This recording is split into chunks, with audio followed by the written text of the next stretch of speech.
வணக்கம் மக்களே. பிரதமர் மோடி அவர்கள் தமிழ்நாட்டிற்கு வந்து தூத்துக்குடி மாவட்டத்தில் விரிவாக்கம் செய்யப்பட்ட விமான நிலையத்தை திறந்து வைத்து அடுத்த நாள் கங்கை கொண்ட சோலைப்புரம் சிவன் கோயில்ல 1000 ஆண்டு நிகழ்ச்சியில கலந்துட்டாருங்க.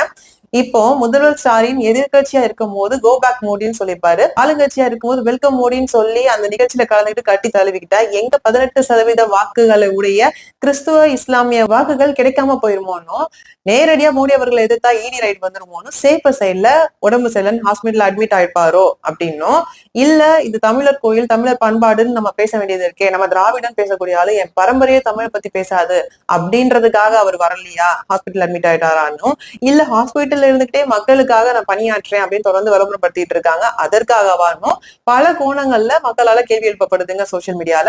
இதற்கு திமுக சைட்ல இருந்து நீங்க தான் பதில் சொல்லணும். ஆனால் என்னதான் இருந்தாலும் தமிழ்நாட்டின் முதல்வர், அதனால தமிழ் மக்களின் சார்பாக முதல்வர் ஸ்டாலின் அவர்களின் உடல் பூரண குணமடைய அந்த சிவபெருமான வேண்டிக்கிறேன். நன்றி, வணக்கம்.